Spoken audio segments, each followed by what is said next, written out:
dilakukan oleh TNI itu lebih bersifat kepada pengamanan yang bersifat fisik, pemberantasan premanisme. Kami sudah sampaikan bahwa tentu kami siap. Perlu kami tegaskan bahwa sebenarnya bentuk perbantuan atau dukungan pengamanan yang diberikan oleh teman-teman dari TNI di institusi kita sesungguhnya tidak ada kaitan dengan proses pelaksanaan tugas fungsi dalam penegakan hukum yang dilakukan oleh kejaksaan. Karena saya sampaikan bahwa fungsi perbantuan, dukungan, pengamanan yang dilakukan oleh TNI itu lebih bersifat kepada pengamanan yang bersifat fisik terhadap aset, gedung, ya. Nah, sedangkan terkait dengan pelaksanaan tugas fungsinya, tentu kami melakukan itu secara independen, ya. Jadi tidak ada jangan ada kekhawatiran bahwa dengan adanya TNI lalu akan ada intervensi. Ya buktinya selama ini terkait penanganan koneksitas kita umumkan juga, ya kan. Nah, termasuk perkara-perkara yang lain, ya. Jadi tidak berkaitan. Jadi murni bahwa TNI dengan MOU yang kita miliki, salah satu butirnya itu adalah bahwa TNI dapat memberikan bantuan dukungan terhadap pelaksanaan tugas fungsi dari kejaksaan. Dan kita juga memberikan dukungan bantuan terhadap TNI dalam bentuk lain. Ya, jadi ini bentuk kerjasamanya. Nah, pertanyaan besarnya adalah apakah TNI masih memiliki kewenangan dalam konteks pengamanan selain pertahanan. Nah, kalau kita mengacu ke Undang-Undang TNI itu, ya di pasal 7 kalau tidak salah di ayat 2 itu tegas dinyatakan bahwa TNI dapat memberikan dukungan bantuan pengamanan terhadap aset-aset atau objek vital strategis. Nah, tentu kejaksaan ini kan merupakan objek vitalnya negara, ya, yang sangat strategis. Nah, bagaimana jaksa-jaksa ini bisa bekerja secara baik, nyaman, tentu harus ada bentuk pengamanan juga, ya. Nah, itulah yang dikolaborasikan, dikerjasamakan. Jadi kami sampaikan bahwa tidak perlu ada kerisauan misalnya bahwa dengan adanya pengamanan TNI maka akan ada intervensi, ya. Dan kita lihat, katakan di Kejaksaan Agung ini sudah berlangsung kurang lebih 6 bulan kalau tidak salah, ya. Ada perbantuan pengamanan yang dilakukan oleh TNI, tapi teman-teman media bisa merasakan misalnya apakah ada semakin mempersulit misalnya, kan tidak, hanya bentuk pengamanan sebagai antisipasi, ya.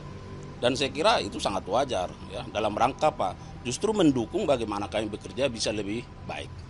Pak, berarti kalau sebenarnya personal TNI itu baru ada di Kejaksaan itu baru 6 bulan lalu, Pak, bukan sebelumnya sudah ada atau ada? Ya, kalau permintaan-permintaan itu mungkin sudah ada jauh sebelumnya, ya. Tapi kan situasional. Tapi dengan adanya MOU yang kita miliki, salah satu poinnya di situ adalah bahwa TNI dapat memberikan dukungan perbantuan terhadap kejaksaan dalam menjalankan tugasnya. Kalau dielaborasi, salah satunya adalah bentuk pengamanan. Kenapa? Karena di kita ada Jaksa Agung Muda bidang pidana militer yang bisa berkoordinasi dengan secara cepat kepada tataran atau jajaran di TNI. Itu sebenarnya, ya. Berarti setelah ada TR yang kemarin ramai lah dibicarakan dibandingkan dengan 6 bulan lalu, ada penambahan personal nggak untuk saat ini? Nah, itu yang akan dirumuskan, ya kan? Karena biasanya lebih bersifat situasional. Nah, mungkin ke depan ini bisa lebih permanen, ya. Nah, jadi itu yang sedang dirumuskan sesuai dengan kebutuhan, sesuai dengan anggaran seperti apa, ya. Kan mungkin saja tidak sama satu satker dengan satker yang lain, misalnya Kejati A dengan Kejati B, walaupun di telegram itu sudah disebutkan 30 orang, 10 orang, ya. Tapi nanti akan disesuaikan.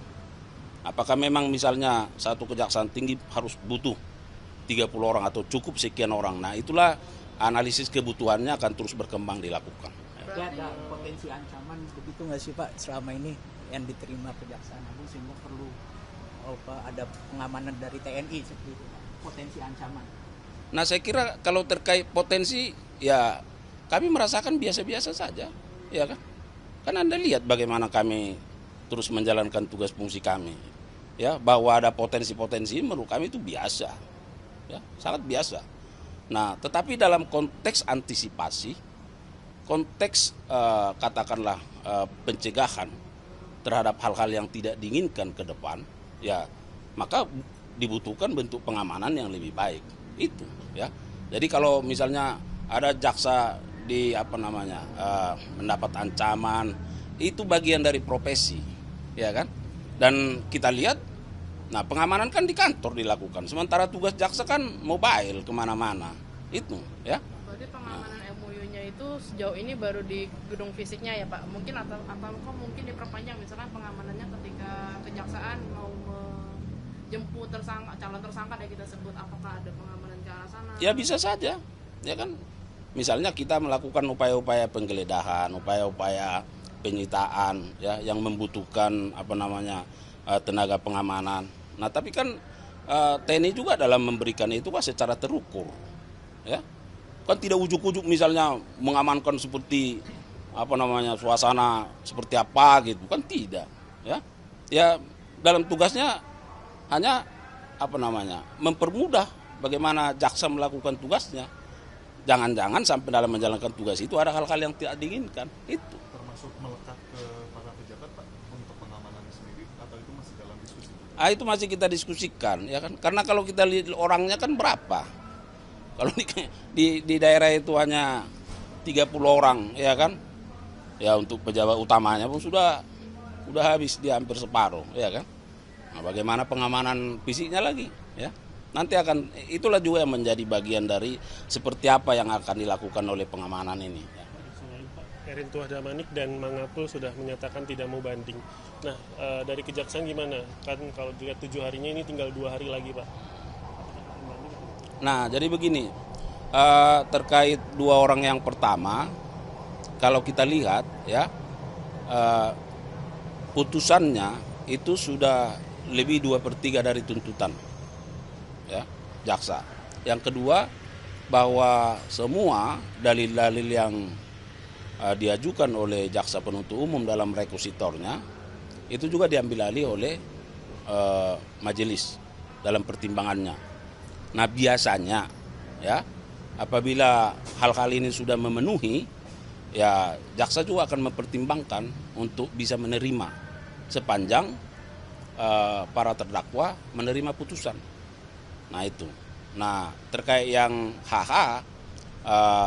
kami juga belum menerima informasi apakah yang bersangkutan akan mengajukan upaya hukum banding. Jika yang bersangkutan melakukan upaya hukum banding, tentu penuntut umum juga akan melakukan upaya hukum. Jadi kalau Heri dan Mangapul ini dan 2 orang ini nggak banding, langsung dieksekusi ya, Pak? Nah, itu yang saya bilang tadi, kan waktunya masih ada masa pikir-pikirnya, ya. Tetapi dari fakta-fakta yang ada, bahwa putusan majelis hakim yang diputuskan kepada kedua orang, yaitu ED dan M, itu kan sudah lebih dari 2/3 tuntutan jaksa. Dan pertimbangan-pertimbangan, analisis yang dilakukan oleh penuntut umum dalam rekusitornya juga sudah diambil alih menjadi pertimbangan dari pengadilan. Nah, biasanya kalau hal-hal ini sudah memenuhi, nah jika terdakwa tidak mengajukan banding, biasanya penuntut umum juga tidak banding. Tapi kan masih ada waktu pikirnya, nanti kita lihat. Beberapa Heriwan juga Pak mengajukan banding Pak, pihakku udah mengkonfirmasi itu Pak. Ya, tapi kan konfirmasi kan baru lisan ke media, ke kita kan harus ada suratnya, ya kan? Nah, itu yang saya sebutkan tadi, kalau yang bersangkutan mengajukan upaya hukum banding, tentu kita banding, ya. Tapi nggak tahu tadi udah ditanyain belum soal pengamanan itu. Awalnya Pak, kan kerjasama ini kan kalau nggak salah baru ada surat itu dari Panglima atau dari Kasar kan beberapa pekan lalu ya Pak. Trigger awal mulanya apa sih Pak? Kemudian kerjasama pengamanan ini diperkuat. Apakah ada isu penguntitan lagi gitu? Enggak ada. Isu-isu lain nggak ada. Kalian lihat aja di sini, ya kan? Kapus Pen kemana-mana warawiri di sini, ya kan? Nah, di luar juga kita warawiri, nggak ada masalah. Itu yang saya sebutkan tadi, bahwa ada MOU antara Kejaksaan Agung dengan TNI. Nah, kalau nggak salah dari 8 poin itu, salah satu butirnya itu adalah terkait dengan TNI dapat memberikan dukungan perbantuan terhadap pelaksanaan tugas fungsi kejaksaan. Ya, salah satunya adalah dari sisi keamanan itu loh, pengamanan. Itulah yang diwujudkan dalam telegram kemarin, ya. Nah, jadi Jampitmil tentu berkoordinasi, ya.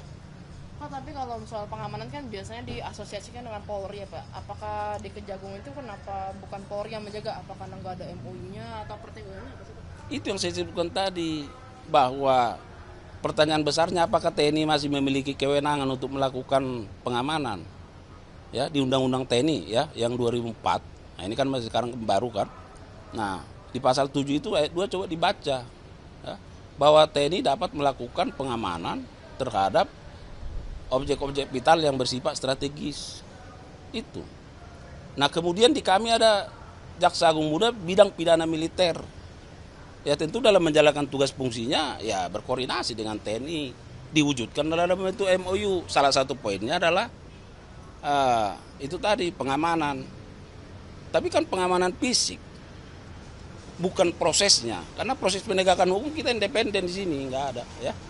Nah baik, jadi terkait dengan upaya-upaya pemberantasan premanisme, kami sudah sampaikan bahwa tentu kami siap, ya, sebagai pembantu presiden, ya, memberikan hal terbaik dalam rangka bagaimana mengatasi, ya, kondisi-kondisi premanisme yang ada. Nah, ada dua hal. Yang pertama terkait dengan upaya-upaya pencegahan, ya, bahwa kami memiliki instrumen intelijen yang akan terus meningkatkan proses pemberian sosialisasi terhadap para organisasi masyarakat, ya, yang bekerja sama baik di pusat maupun di daerah, tentunya katakanlah dengan kantor Kesbangpol, ya, kemudian dengan tokoh-tokoh masyarakat, ya, tokoh-tokoh adat, tokoh pemuda, dalam rangka apa? Memberikan pencerahan sosialisasi terkait dengan kesadaran hukum, ya, bahwa salah satu fungsi kejaksaan itu adalah bagaimana menciptakan ketertiban umum. Nah tentu nanti fungsi-fungsi instrumen dari intelijen ini yang akan bekerja, dan ini sebenarnya sudah kami lakukan, ya, tetapi akan lebih diintensifkan dalam rangka bagaimana masyarakat lebih mengenal hukum dan menjauhi hukuman, ya. Inilah tagline yang akan terus dibangun supaya organisasi-organisasi kemasyarakatan kita betul-betul bisa memahami arti pentingnya terkait dengan ketertiban umum. Nah yang kedua, dari sisi penindakan tentu yang menjadi penyidikan teman-teman di Polri. Posisi kami adalah sebagai penuntut umum. Nah dalam kaitan ini kita juga sedang membuat katakanlah satu surat, ya, yang akan kita tujukan ke daerah dari pimpinan terkait dengan bagaimana intensivitas dari pelaksanaan tugas intelijen dalam rangka melakukan sosialisasi dan juga fungsi penuntut umum dalam rangka bagaimana sebagai penuntut umum supaya lebih tegas, ya, terhadap perkara-perkara yang terkait dengan tindakan kekerasan yang dilakukan oleh katakanlah tanda petik premanisme, ya, sehingga kita akan komit terhadap penegakan hukumnya yang itu dilakukan oleh fungsi-fungsi dari jajaran Jampidum. Nanti tuh jatuhnya cuma Pidum doang atau bakal ke Pitsus juga? Kan terbilang premanisme ini kadang di backing sama pejabat-pejabat tertentu, dia nyetor-nyetor, kan itu masuk penyelewengan ini yang kuasa, Pak, yang masuk dalam titik. Nah, kan harus dibedakan, kan harus dikembalikan ke unsur-unsur apa sih yang dimaksud dengan tindak pidana korupsi, ya kan? Nah, jadi tidak semua katakanlah seperti yang disampaikan tadi itu menjadi bagian dari tindak pidana korupsi, ya kan? Nah, itu akan nanti dipelajari secara situasional seperti apa kasusnya di lapangan, ya. Nah, kalau penyelenggara negara melakukan tindak pidana koruptif menguntungkan orang lain atau korporasi atau diri sendiri merugikan keuangan negara, ya itu masuk unsur dari tindak pidana korupsi. Tetapi apakah pertanyaan tadi memenuhi unsur-unsur dalam pasal tipikor? Nah itu kan harus perlu ada kajian. Nah tetapi yang kami sampaikan bahwa tindakan-tindakan premanisme ini kan mencederai rasa ketertiban kenyamanan masyarakat. Nah ini yang harus perlu diantisipasi. diantisipasi melalui apa? Proses sosialisasi yang lebih intensif, lebih masif dilakukan supaya organisasi masyarakat ini memahami tentang pentingnya ketertiban umum. Nah, sedangkan fungsi-fungsi penegakan hukum dalam hal ini tentu jajaran Jampidum, karena ini merupakan bagian dari street crime atau general crime, ya, atau tindak pidana umum, maka fungsi-fungsi kami di sini akan lebih intens, lebih tegas dalam rangka menegakkan hukum terkait dengan tindak pidana atau kejahatan yang bersifat premanisme, kategori premanisme, ya. Kasus korupsi di Sintex gimana artinya? Apakah sudah ada tersangka yang ditetapkan? Kan minggu lalu juga KPK Kejagung memeriksa salah satu akuntan di. Iya, terkait dengan itu masih berproses, ya. Saya kira kita harus bersabar menunggu karena penyidik juga secara intens, ya, melakukan upaya-upaya mengumpulkan bukti-bukti, ya. Nah, tentu kan harus dilihat apakah bukti-bukti nanti merupakan bagian dari perbuatan melawan hukum. Nah, itu dia, untuk mencari siapa yang bertanggung jawab. Itu sekarang sedang dilakukan prosesnya, ya. Kita tunggu saja. Masih penyidikan umum berarti ya Pak? Iya, masih bersifat umum. Calon tersangka udah ada kemungkinan? Belum. Berarti kerugian negara ya belum bisa disangka. Itu semua yang mau digali, ya kan? Itu yang sedang dicari, ya kan? Makanya berbagai pihak diminta kesaksiannya, ya, untuk menggali itu, ya. Apakah ada perbuatan melawan hukum di sana, atau dan juga ada kerugian keuangan negara, ya, untuk memenuhi maksud dari Undang-Undang Tipikor, ya. Kasus suap vonis lepas CPO, sejauh ini publik masih mempertanyakan kok bisa aliran dananya nggak mengacu kepada orang-orang yang punya modal, karena sejauh ini tersangkanya adalah cuma penyedia jasa. Nah, apakah Kejaksaan Agung masih percaya mereka ini adalah orang yang bisa mengeluarkan uang untuk menyuap hak? Nah, berbagai kesempatan saya sudah sampaikan bahwa tentu semua didasarkan pada keterangan-keterangan, ya, pada keterangan-keterangan, dan penyidik kan tidak berhenti, dan itu sekarang sedang berproses, ya, untuk melihat, mendalami apakah ada peran pihak lain di sana, apakah ada peran dari korporasi misalnya, ya, apakah ada peran pihak-pihak yang lain. Nah, dari keterangan yang disampaikan, ya, katakanlah AR, MSY, ya, MSY itu menyatakan bahwa sumber dananya kan dari yang bersangkutan. Nah, tetapi kita kan nggak berhenti juga. Nah, apakah memang sekelas MSY misalnya punya potensi untuk mengeluarkan dana sebanyak mungkin, ya, sebanyak itu hanya untuk mengamankan perkara ini? Nah, itulah sekarang yang sedang digali, ya. Penyidik juga sama pikirannya dengan publik, dengan media, ya. Oleh karenanya dalam berbagai rilis kan kita sudah sampaikan bahwa penyidik dalam melakukan pemeriksaan terus, ya, memanggil, meminta kesaksian, keterangan dari berbagai pihak untuk mengungkap itu, ya, untuk mengungkap itu. Nanti kita lihat bagaimana perkembangannya, ya.